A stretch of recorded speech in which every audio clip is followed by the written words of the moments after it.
Okay, so today I'm going to be analysing some Sparring or Randori, and I'm going to be drawing some shit on the screen, and hopefully this will help me to learn better. I'll see what's going on, um, and why not put it out on the internet, see if it helps anyone else. Right here, there's a lot of crazy shit going on, and I don't really know how to comment. Personally, if I was on top here, I'd be trying to get a headlock type of strangle situation round. That's not a very good colour. Yeah, okay, round here. That's what I'd want. And maybe be trying to get my legs from here to get my hips under, which I can then reverse the guy on top with. Or just, I don't think there's anything particularly horrifically wrong with what she's doing here. On the bottom, I'd try and posture up if I was the other guy. I think that would be a reasonable sort of thing to be doing. This is me in the blue. We're going to be looking at a Judo Khatami from the mount. Here's a kind of a problem already that I'm seeing. This needs to be on the floor, and I should have my weight transferred on, if like good technique. If you know good technique, blue on blue is a bit weird. We can have a lot of colours going on. I want to have all of my weight on this thigh, pressing into him here, so he can't move his hips. His hips at the moment are free, which if he exploded, if he did a hip escape, if he bridged up, let me just get rid of all this shit. If he bridged up here, got his hips off the ground, the shoulders would still be down there, and then turned to face me, right? So he faces this way, and then pushes his hips out that way. That would be a real big problem for me. He'd probably get his elbow out. But he didn't do that, I don't think. We'll see. Sorry, yeah. Arm across the face. He's trying to grab this arm. I don't know why. It's probably just a reaction. He didn't really have a technical thought. Again, another Judo Khatami. Look at this. This is like Christmas. Okay, so what Alexis here wants to do.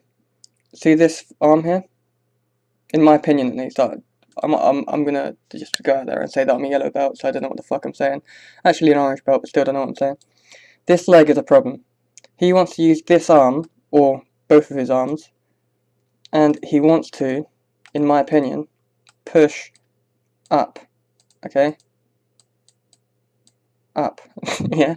And get this leg off of his face, because this leg is what is creating the leverage for these arms to be separated, that you can put a lot of pressure on with your legs and pushing up against Uki's face or your opponent's face, so bear that in mind. Yep, there you go. His head's free, and now there isn't an arm lock anymore.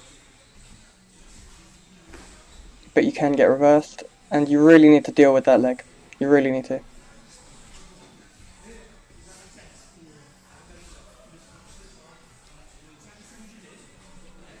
Here there's a black belt coaching a white belt who isn't actually a white belt, but, you know.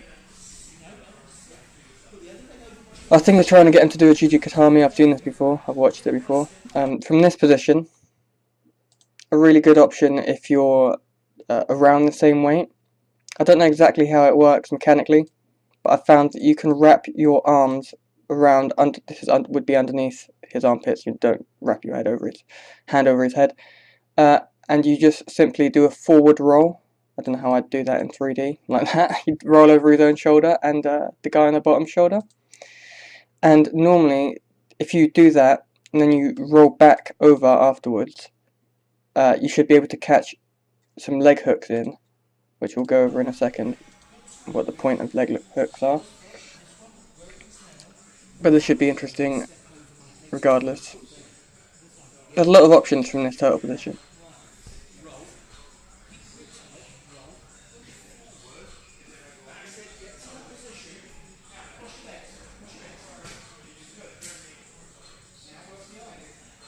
He's holding onto his own lapel here, the black belt is.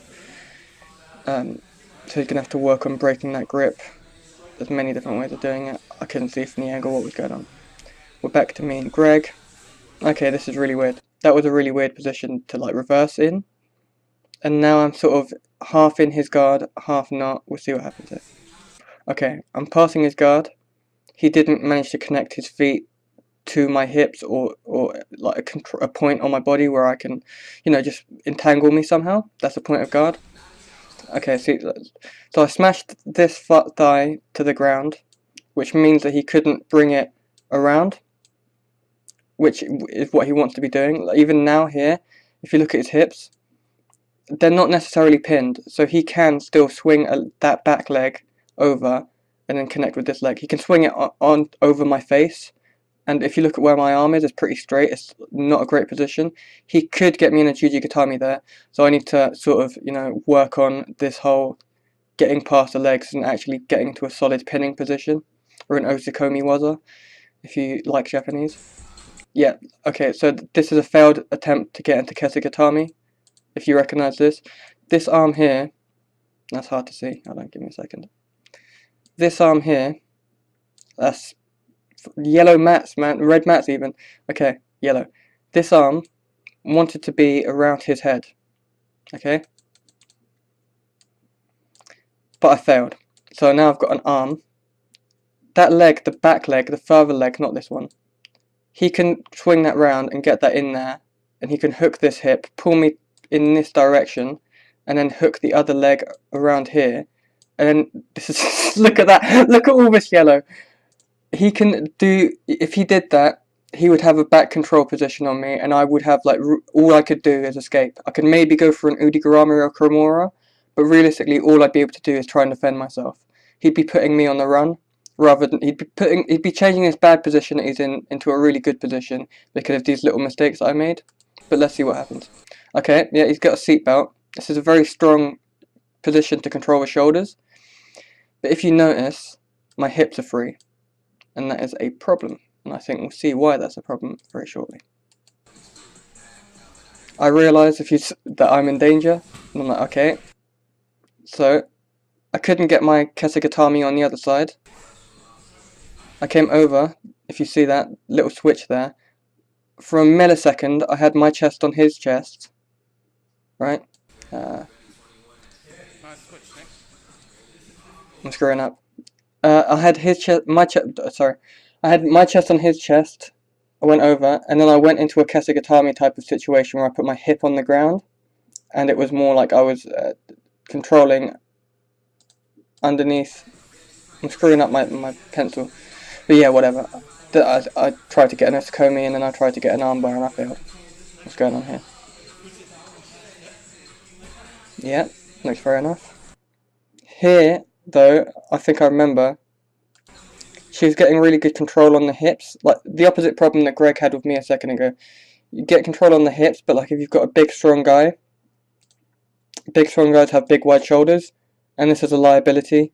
As much as this is a liability, depending on if you're on top and you're pinning me, personally, if like Greg was on top of me in this situation, I'd recommend he controls my head and he controls my shoulders, because if my head is trapped, my body can't really move. I can't really do anything. If that makes any sense to you, like just put something, like, pin your own head to the ground, just like say my head is not going to move, and try and move your body around. You're very limited. So I prioritize head over hips. If anyone has any information on why I'm wrong and I should be like pinning the hips, most of the pins that I've noticed are all shoulders really.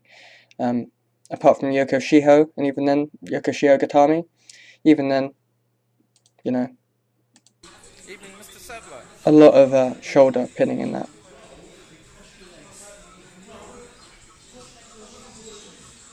If you can control everything, I think that's just definitely better. But that's something to bear in mind and something that I think about. Ooh, nice. Will we be able to rewind this? Let's give it a yeah, we did it. Okay, so what's Sean doing here? Alex's feet here, they look fairly close together. If he spreads this wider like Sean's doing here, he's got more base. Like if the triangle to his hip is wider than like this little tiny triangle, which means he has more base. If you read any books about judo, there's lots of triangles. So he's not as stable as Sean is here. And he's leaning forward, so he has less strong posture. Yeah, there you go. And then Sean could use all of his ab muscles, his back muscles, and just use your whole body to do a sort of I don't know what you could even call that, a sort of Keguruma type of action. I don't know, on the ground. Alex turned his back. That could be good for him. It could be bad for him. Yeah, Sean's getting the back control. He wants to get the hooks in. He's got control over the hips, kind of. Personally, I'd like to see like the hip. I'm trying to look in the mirror. I can't see, so I'm actually not going to criticize that at all or critique it because I just don't have the right information. We miss our friends from Sandbach Judo Club. Come on. Yeah, come on, Sandbach. Get down here. There's some sort of armbar happening. I can't really see what's happening too well here. What is that? Here I'm being an asshole and playing guard without any hands. Because I'm getting Greg in lots of triangles, as you'll see like in the mirror there. Ah, so we go. This is a nice pin. Yeah, okay. Went into the mouth. Okay, that's it! Alright, standing up. So stay with the partner you got. Are we going to stop here?